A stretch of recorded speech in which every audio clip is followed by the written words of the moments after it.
My parents kicked me out and made it clear I wasn't family, until I inherited $10 million. Suddenly, I was their favorite child. I've always been the odd one out in my family. Growing up, it felt like I had to carve out my own little corner, like I didn't quite belong. I know it sounds dramatic, but when you're just a kid trying to figure out where you fit in, it's a lot to deal with. I think it started when my mom, Linda, remarried Jim. Now, don't get me wrong, Jim wasn't some cartoonishly evil stepdad. He was steady, provided for the family, and kept to himself. But he also never really made me feel like part of his world, and no one else in the house did either. There were 3 of us kids: Chad, my half-brother from Mom, and Jim, Andy, my younger brother from Mom's first marriage, just like me. Then, of course, there was me, the middle child who somehow didn't seem to fit anywhere. Chad was Jim's pride and joy, and it wasn't subtle. I can't remember a time when Jim wasn't bragging about how talented Chad was or doting on him like he was the family's golden child. Meanwhile, I sat there, in the background, wondering what was wrong with me, why I wasn't good enough. To be fair, my mom wasn't exactly innocent in all this, either. She avoided conflict like it was her life's mission, even if that meant siding with Jim and throwing me under the bus. Over time, I just started fading into the background, feeling more like a tenant in their home than part of the family. Andy was my saving grace for a while. Being the youngest, he didn't get the same pressure I did. We'd hang out in my room playing video games or just talking about everything and nothing. But as Andy got older, he started to see the same thing I did, that aligning himself with Jim's world, and with Chad, kept him out of trouble. Slowly, Andy began to drift away from me, too. I didn't blame him. He was just trying to survive, the same way I was. I still remember the night that broke something in me. I'd been out with a friend and got home about an hour past curfew. I didn't think it was a big deal, but when I walked through the door, Jim was waiting for me. He was sitting in the living room, his face a storm cloud ready to let loose. "Do you think you can just walk in here whenever you feel like it?" he snapped, his voice sharp. I tried to keep calm, even though my throat felt tight. "I'm sorry." I lost track of time. Jim wasn't interested in hearing me out. He launched into a tirade about respect and how I was the problem child in the house. I glanced at my mom, hoping for a lifeline, but she just looked away, clearly uncomfortable, and unwilling to get involved. Out of the corner of my eye, I saw Chad leaning against the hallway wall, smirking like he was watching his favorite show. Andy stood at the top of the stairs, looking torn, but he stayed silent. It felt like the whole house was against me, all because I was just me. I wasn't Chad. I didn't fit Jim's mold of the perfect son. I didn't fit their idea of what a family was supposed to look like. After that night, I started staying away as much as I could. I found excuses to be anywhere but home, studying late, joining after-school clubs, even pretending to go to a friend's house when I was really just wandering the neighborhood. Anything was better than being there. My grades started slipping, but I didn't care. My only motivation was to survive until I could leave for good. Then things got messy. I stumbled onto a secret my mom had been hiding for years. One day, I overheard her on the phone. She was talking to someone in hushed tones, her voice low and serious. I couldn't make out much, but what I did hear made my stomach drop. It wasn't just a friendly chat. Curious, and desperate to know what was going on, I started digging. What I found blew my mind. My mom had been in contact with my biological dad for years, and she'd never told me. The man I thought had vanished, the one I'd convinced myself didn't care about me, had actually been reaching out. He'd wanted to be part of my life, and my mom had kept that from me. When I confronted her, I expected an apology, or at least an explanation. Instead, she looked at me like I was the one out of line. "I did what was best for you," she said, her voice sharp and defensive. "Your father, he's not the man you think he is." "What does that mean?" I shot back. "Why didn't you tell me he was trying to reach out?"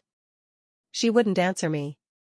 All I got were vague statements about how he had problems, and how Jim was a better father figure. But I didn't want a replacement. I wanted the truth. I wanted to know my real dad. After that, things between my mom and me fell apart completely. I couldn't look at her without feeling betrayed. She'd lied to me for years. She'd let me feel alone and unwanted, all because it was easier for her to maintain the illusion of a happy blended family. It was like I didn't matter. When I turned 18, I finally got my chance to meet my dad. My mom wasn't thrilled, but she couldn't legally stop me. His name was Brian, and he wasn't what I expected at all. He wasn't perfect, but he had a warmth to him that I'd never experienced with Jim. He listened to me, really listened. For the first time, I felt like someone cared about what I had to say. I told him everything, all the things I'd never dared to say before. It felt like a weight lifting off my chest. But reconnecting with him came with its own consequences. When Jim found out, he lost it, accusing me of betraying the family. My mom tried to mediate, but it was obvious she resented me for stirring things up. Even Andy, who had been my closest ally, started drifting further away. Chad, of course, made no effort to hide his disdain. To him, my relationship with Brian was just further proof that I wasn't loyal to the family, as if I'd ever really been part of it. Eventually, I made the hardest decision of my life. I moved in with my dad. It wasn't easy, but I couldn't stay in that house any longer. I knew it would change everything, that I'd probably lose whatever fragile connection I still had with my mom and brothers. But I needed a fresh start. My dad's place was small, a far cry from the house I'd grown up in. But it felt more like home than anywhere else ever had. For the first time, I didn't feel like I had to apologize for existing. I could just be me. No tiptoeing. No waiting for the next fight. No constant, passive-aggressive comments. It wasn't perfect, but it was mine. Won a prize. "Hey, Dad," Chad said, practically glowing with pride as he strolled into the kitchen. Jim's face lit up as he slapped Chad on the back, beaming like Chad had just won the lottery. Meanwhile, I sat there, unnoticed. Invisible. It was like I had vanished from the room entirely. I glanced at Mom, hoping she'd say something, anything, to acknowledge me. But as usual, she buried her face in the newspaper, staring at it like it held the meaning of life. That was Mom's specialty, avoiding confrontation, letting Jim walk all over me so she didn't have to rock the boat. The familiar knot of resentment tightened in my chest, but I bit my tongue and turned my focus back to my breakfast, forcing myself to swallow both the food and the humiliation. The worst part? The constant jabs at my interests. I was always more of a quiet kid, happiest when I had a pencil, a book, or a paintbrush in hand. Art and writing were my safe havens, places I could retreat to when the world around me felt hostile. But to Jim, my interests were strange, and worse, they were useless. He didn't understand me, so he dismissed me. "You need to be out there doing something productive," he'd say whenever he caught me sketching or writing. "All this, scribbling, doesn't mean anything. Look at Chad. He's learning real-world skills." One weekend, I spent hours working on a painting I was proud of. It was an abstract piece, swirls of color that somehow captured how I felt on my best days, hopeful, alive, untethered. I propped it up in my room, so I could see it first thing every morning. That afternoon, Jim walked in without knocking. He took one look at the painting, barely pausing before shaking his head with a disapproving scoff. "What's that even supposed to be? Art doesn't get you anywhere, Alex. You should be like Chad, he's learning business strategies.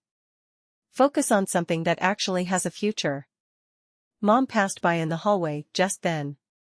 I caught her eye, silently begging for her to say something, to defend me, but all she gave me was a tight, nervous smile before disappearing into another room. The sting of humiliation crept up my neck like heat. It didn't matter how hard I tried, nothing I did would ever be good enough. Jim had his favorites, and I wasn't one of them. I started spending more and more time in my room. Art became my escape, the one place where I wasn't a failure, where no one could tell me I wasn't enough. Then there was the barbecue. Jim loved his big family events. he invited neighbors, friends, and even Chad's basketball teammates. It was a chance for him to show off his perfect little family. Naturally, I got roped into helping with setup while Chad and his friends lounged around, cracking jokes and playfully shoving each other. At one point, Chad and his buddies were horsing around near the grill.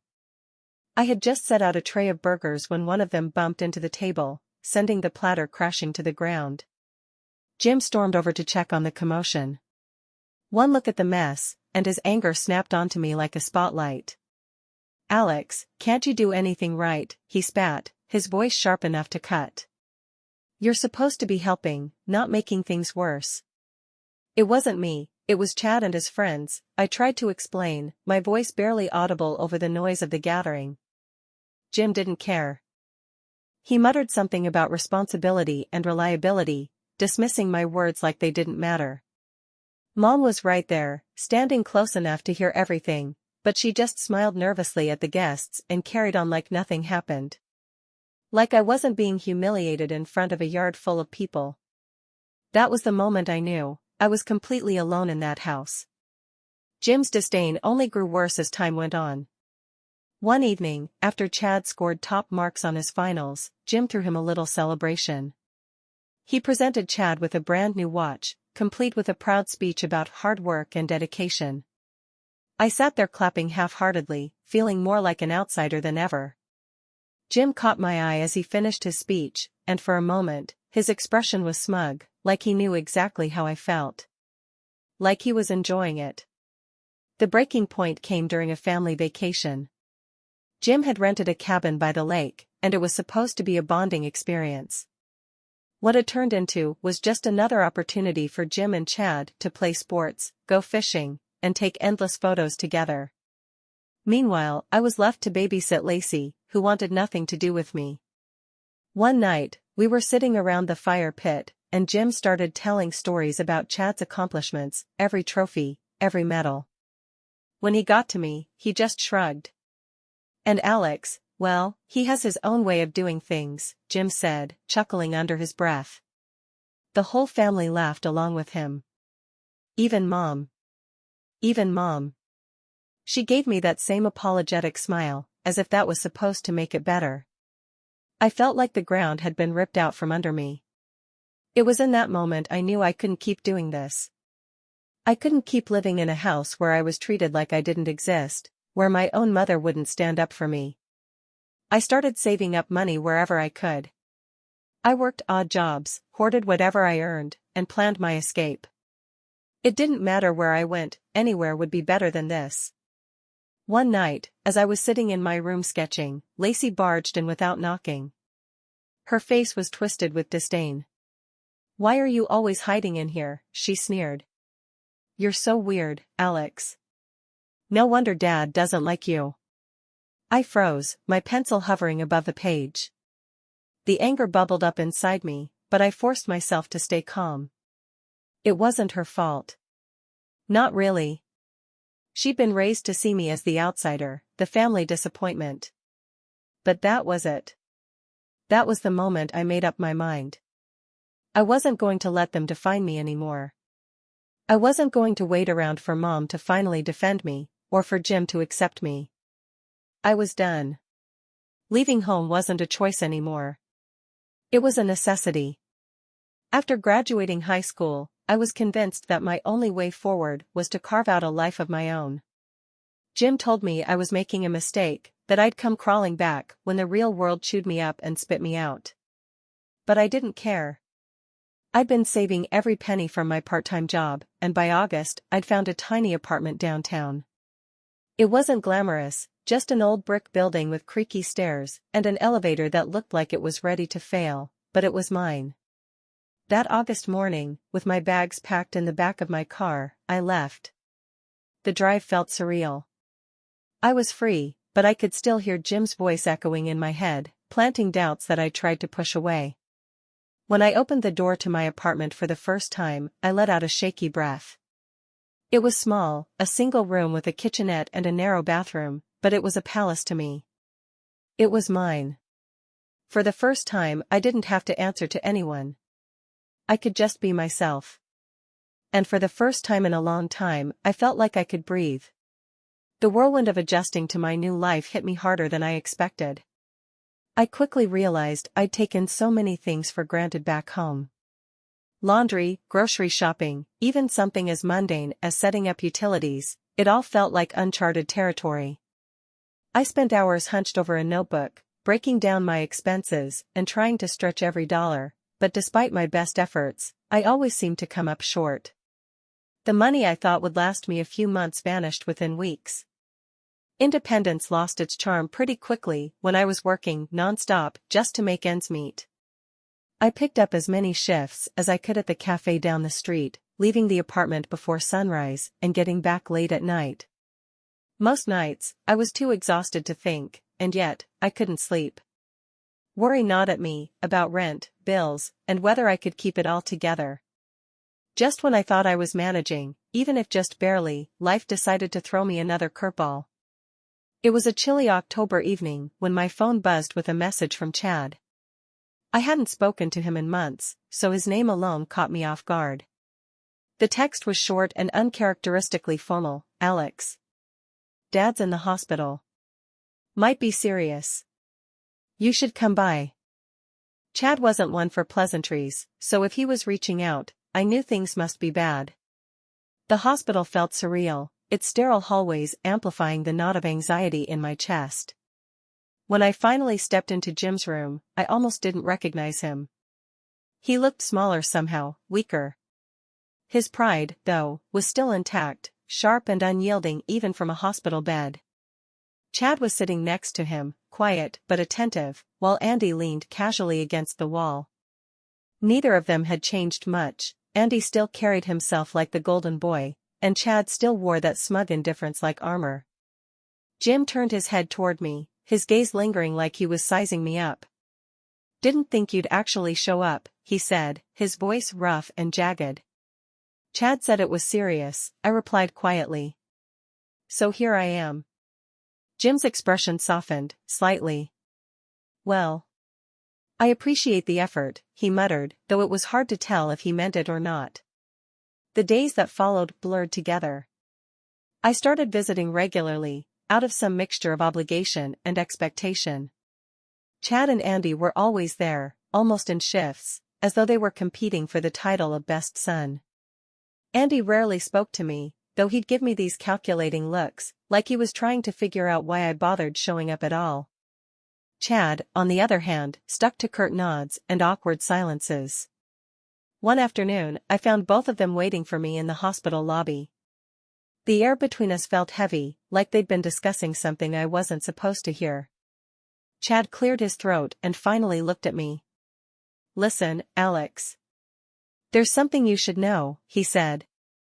What is it? I asked, warily, my stomach tightening. Chad glanced at Andy, who looked down at his phone like he wanted to be anywhere else. It's about Dad's will, Chad continued. Given his condition, he's been working to settle things sooner rather than later. I froze, every muscle in my body going tense. The will? Andy finally looked up, his voice clipped and matter of fact. He's dividing everything between me and Chad. It hit me harder than I expected. What about me? I asked, my voice barely above a whisper. Andy's gaze met mine, cold and dismissive. Dad doesn't think you'd make the right choices with the money. He thinks you'd waste it. The words stung like a slap across the face. Even now, when he was frail and near the end, Jim still saw me as a failure. So that's it, I said, my voice shaking, despite my effort to hold it steady. He just decided I'm out? Chad shifted uncomfortably, looking away. It's for the best, Alex. You know how he is. He just never understood you. I wanted to storm out. To leave them behind and let them have their broken family dynamic. But something rooted me to that chair. I knew that if I walked away, they'd see it as proof that Jim had been right about me all along. So I stayed, though every second felt like a test of my patience and pride. Jim's condition worsened. The visits turned into a waiting game, each one suffocating me with the weight of everything unsaid. Chad and Andy handled all the arrangements, coordinating with doctors and lawyers, making sure Jim's wishes were carried out. I didn't even try to insert myself into the process. What was the point? I knew I wasn't part of the plan. One evening, I finally broke. I waited until Chad and Andy left for the night, then sat down by Jim's bedside. He looked at me, his face tired but his pride still unmistakable. "Why did you leave me out?" I asked softly, my voice carrying the weight of years of resentment. Jim's gaze didn't waver. "You wouldn't understand, Alex. You've always been different. You never followed the path I laid out for you." "But I'm still your son," I said, the frustration bubbling to the surface. "Why couldn't you just accept me?" Jim didn't answer. He turned his head away, as though looking at me was too much to bear. I'll never forget the day I learned I had inherited $10 million. The call came out of nowhere, from a lawyer's office I'd never heard of. I almost didn't answer, assuming it was another scam. But something made me pick up. "Is this Alex?" the voice on the other end asked. "Yes, this is Alex," I replied cautiously. The man introduced himself as Samuel Porter, a lawyer representing my Aunt Martha's estate. My Aunt Martha. My dad's sister. I barely knew her. She'd always been this quiet, eccentric woman who kept to herself, someone I'd only seen a handful of times as a kid. "I'm calling because your Aunt Martha recently passed away," Mr. Porter continued. "And as it turns out, she left her entire estate to you." I almost dropped the phone. "Her entire estate?" I echoed, feeling like I'd been dropped into some alternate reality. "Yes," Mr. Porter confirmed.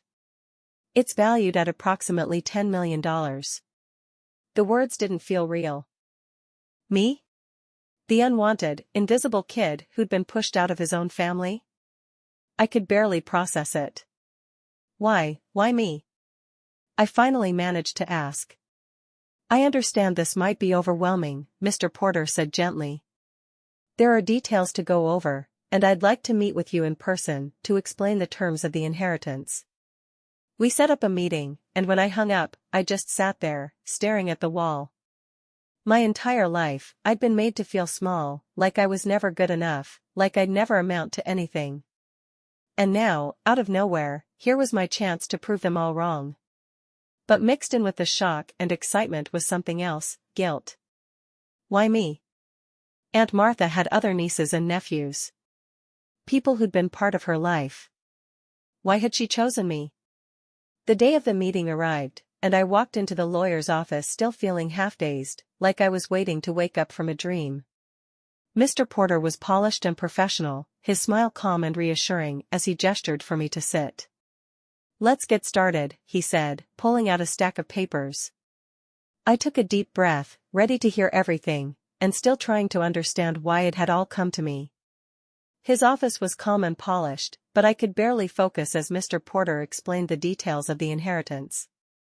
Aunt Martha's estate came with no strings attached, no clauses, no stipulations, no demands. She had simply chosen to leave everything to me, trusting that I would make good use of it. As we went through the paperwork, Mr. Porter handed me a letter, folded and sealed. "She left this for you," he said gently. "I think it might explain some things." My hands were trembling as I took it from him. I didn't read it right away. I waited until I was alone later that evening, sitting on my bed with nothing but the quiet hum of the city outside my window. The letter was brief, written in Aunt Martha's neat, deliberate handwriting. "Dear Alex, I've watched you over the years. I saw how hard it was for you to feel like you belonged, how often you were made to feel like an outsider. I saw the favoritism. I saw how Jim pushed you aside. I know how it feels to be unwanted in your own family, because I was once in the same position. It nearly broke me.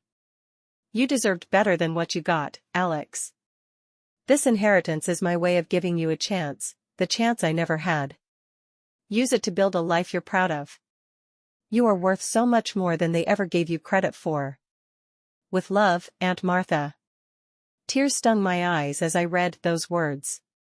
Aunt Martha had seen me, truly seen me, in a way no one else ever had. All those years I thought I was completely alone, someone had been there, watching, caring, and believing in me. For the first time in my life, I felt understood. I felt seen. It didn't take long for news of the inheritance to spread. Within days, my phone was flooded with messages from people I hadn't heard from in years, cousins I barely remembered, distant relatives suddenly eager to catch up, even old family friends pretending they'd always thought fondly of me. But the most surprising was the call from my mom. "Alex, honey," she said, her voice unnaturally sweet. "How are you? It's been so long." I didn't say anything, letting the silence stretch. I could hear the excitement under her fake warmth. She knew about the money. "I heard about Aunt Martha, such a shame," she continued. "She was always so generous." The way she said it, with that note of expectation, made me sick. "What do you want, Mom?" I cut her off, my voice colder than I intended. But I didn't regret it. There was a pause before she laughed awkwardly. "What?" "Alex, I don't want anything. I just thought maybe we could talk, reconnect. You know, as a family." Family. The word felt like a slap. Where was this family when I needed them? When Jim belittled me and she stood silent? When they pushed me out of their lives and made me feel like I didn't matter? Over the next few days, the calls kept coming.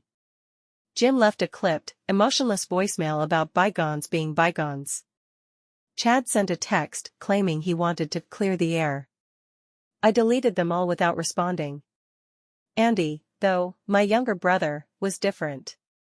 When he called, I almost didn't pick up, afraid it would be more of the same. But when I heard his voice, there was nothing but genuine happiness. "Alex, dude, that's amazing," he said, excitement bubbling over. "I can't believe Aunt Martha left you all that. You deserve it, man." He didn't ask for anything. He didn't hint at grudges or guilt. He was just happy for me. For once, it felt like someone in my family truly cared about me without strings attached.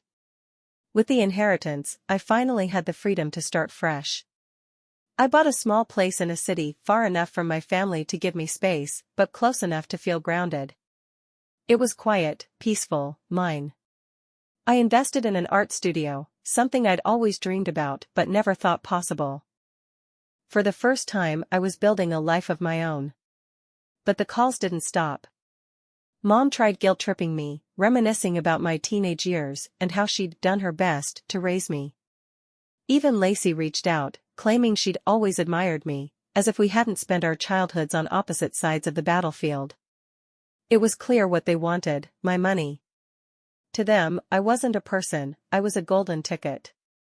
Eventually, I changed my number, cutting off their access to me completely.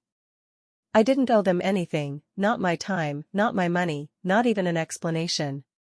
Aunt Martha's gift had been for me alone, and I wasn't about to let anyone take it from me. The last message I ever got from Jim was a voicemail, his voice tight with frustration. "Alex, you're making a mistake. Family is family, and you can't just throw us away. You'll regret this." I listened to the message once before deleting it.